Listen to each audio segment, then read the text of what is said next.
Hello, welcome back to a chapter a day. Happy Monday, first day of the new work week. And we are going into 1 Samuel chapter 18. We are seeing how Saul is kind of showing his moving away from God's will for him as king. And we are seeing David now moving into the picture. He's going to be picking up from Saul, but Saul doesn't know it yet. Samuel also has kind of edged away from Saul because he realizes that the Spirit of God is no longer with Saul, and he has anointed David. David has gone out and fought this giant of the Philistines called Goliath, conquered him because he had the faith and the Spirit of God in him. And he even cut his head off with the giant's own sword, because David didn't have any armor, a slingshot and 5 stones. That's it. So you can imagine going out to war with a slingshot while your adversary, 10 times your size and height, has a sword, a spear, and a shield. Is that not God working? Then I don't know. So, but I do know it was the Spirit of God. So now that this giant has been conquered, Saul had promised a reward to the person who conquered the giant. So let's see if he's going to pay up or live up to his word. Okay, chapter 18. And it came to pass, when he had made an end of speaking unto Saul, that the soul of Jonathan was knit with the soul of David, and Jonathan loved him as his own soul. And Saul took him that day and would let him go no more home to his father's house. Then Jonathan and David made a covenant, because he loved him as his own soul. And Jonathan stripped himself of the robe that was upon him and gave it to David, and his garments, even to his sword, and to his bow, and to his girdle. And David went out whithersoever Saul sent him, and behaved himself wisely. And Saul set him over the men of war, and he was accepted in the sight of all the people, and also in the sight of Saul's servants. So Saul has now taken David under his wings, so to speak. Jonathan, Saul's son, has a strong liking for David. They became some really good friends. And I don't know if you've ever had a really good friend. Some of us say a BFF. A person you can rely on with your life. That's how Jonathan and Saul and David became. And he was no more to go back to his own home, because Saul had kept him in the palace now as one of his servants, and he put him over his army, even to watch over. And I mean, this is a boy. I'm thinking David was in his teens. Honestly, I don't think he was any older than a teenager. I'm thinking 18. I might be wrong, but he was a young man. So let's see what happens now. Verse 6. And it came to pass, as they came, when David was returned from the slaughter of the Philistine, that the women came out of all cities of Israel, singing and dancing, to meet King Saul with tabrets, with joy, and with instruments of music. And the women answered one another as they played, and said, Saul hath slain his thousands, and David his 10,000s. And Saul was very wroth, and the saying displeased him. And he said, They have ascribed unto David 10,000s, and to me they have ascribed but thousands. And what can he have more but the kingdom? And Saul eyed David from that day and forward. And it came to pass on the morrow that the evil spirit from God came upon Saul, and he prophesied in the midst of the house. And David played with his hand as at other times, and there was a javelin in Saul's hand. Wow. You know, sometimes I guess it's not what we say, it's what happened. Okay, it already was a fact. Saul had slain some thousands, but David slew even more. So the women are singing now, and Saul is hearing what they're saying. They're giving more eminence to David as he slew more of the enemy. And Saul doesn't like that. So while he is there in the palace with Saul, he is playing on his harp. Is he playing on the harp? Yes, David played on his harp and Saul had a javelin in his hand. One of those times when, as they say, the evil spirit came upon him. Yeah, his mind started to go against him again. Let's see what happens. Verse 11. And Saul cast the javelin, for he said, I will smite David even to the wall with it. And David avoided out of his presence twice. And Saul was afraid of David because the Lord was with him and was departed from Saul. Therefore Saul removed him from him and made him his captain over 1,000, and he went out and came in before the people. And David behaved himself wisely in all his ways, and the Lord was with him. Wherefore, when Saul saw that he behaved himself very wisely, he was afraid of him. Oh, I'm going to tell you something. When the Spirit of God is with you, like I was saying, some of your enemies going to hate you, or some people, you didn't even know them from wherever. They're going to dislike you, or they're just going to fear you. Something about you is going to stir. When you have the Spirit of God within you, it radiates something within you. People will talk to you and bless you and say things, good things to you, because they sense that you are a person of God. If it has ever happened to you, mark it. Keep a note of it in your mind, because you have the Spirit of God. So you might be liked, or you might be disliked, or you just find you are respected, but it doesn't mean the devil won't come at you still. Saul is trying to kill him, even though he realizes the Spirit of God is with him. Okay, verse 16. But all Israel and Judah loved David, because he went out and came in before them. And Saul said to David, Behold, my elder daughter Merab, her will I give thee to wife.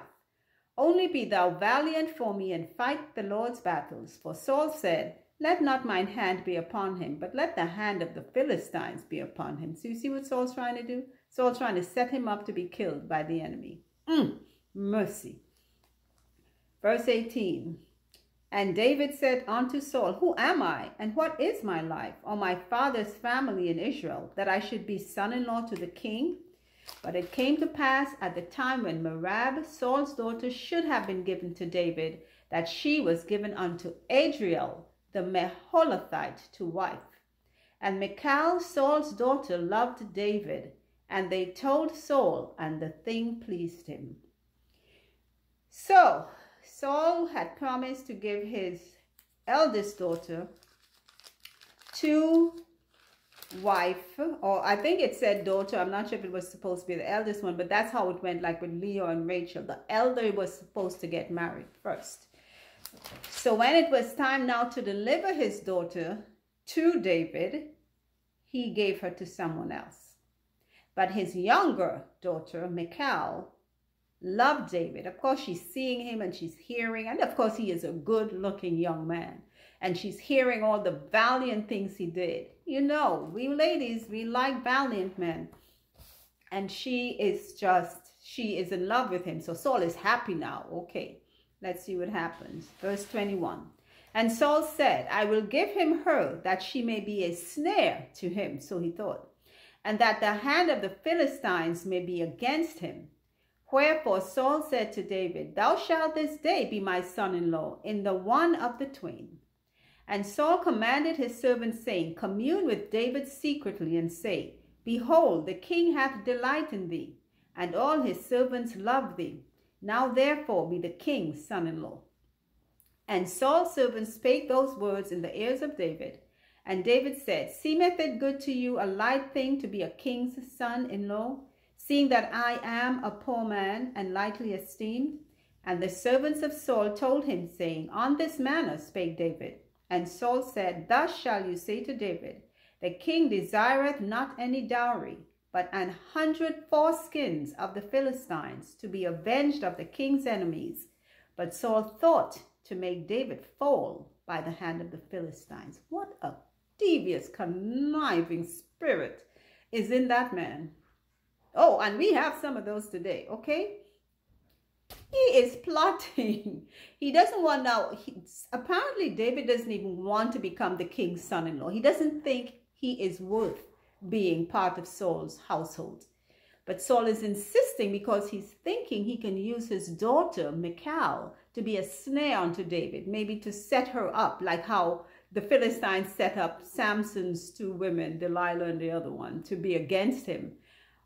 So he sent his men or his servants to kind of convince David, yeah, you could, it's okay. So Saul came to David and said, well, I don't want a dowry, because I guess back then you had to pay for, and in some cultures still today it happens, you had to pay the girl's family for her. So David said, I'm a poor person. I can't afford a dowry for a king's daughter. So Saul said, okay, that's fine. You don't have to pay one, except give me 100 foreskins of the Philistines, and that will be sufficient. You know what the foreskins are. Okay, let's see what happens. Verse 26. And when his servants told David these words, it pleased David well to be the king's son-in-law, and the days were not expired. Wherefore David arose and went, he and his men, and slew of the Philistines 200 men. And David brought their foreskins, and they gave them in full tale to the king, that he might be the king's son-in-law. And Saul gave him Michal, his daughter, to wife. And Saul saw and knew that the Lord was with David, and that Michal, Saul's daughter, loved him. And Saul was yet the more afraid of David. And Saul became David's enemy continually. Then the princes of the Philistines went forth, and it came to pass, after they went forth, that David behaved himself more wisely than all the servants of Saul, so that his name was much set by. I tell you something. First of all, as Christians, we have to conduct ourselves according, right in God's sight. This is what they're saying about David. David's behavior was one where the people just gravitated towards him. They just loved him. Have you ever met people like that? There's just something like an aura, and I think it's the Spirit of God, and something just flows out from them and draws you into them. And people of all time, of all natures, just liked David. Saul, on the other hand, hated David because he could detect that the Spirit of God was in David, and he knew it was no longer in him. So he wants to kill David. So he sends David out on a mission to get 100 Philistine foreskins, hoping that David in the process will be killed in battle. Now, I don't know if you remember the battle with Goliath. Had he remembered that? I don't know. Hadn't he thought, this is amazing that this little stripling, as he called him, brought down this huge giant with a slingshot and a stone.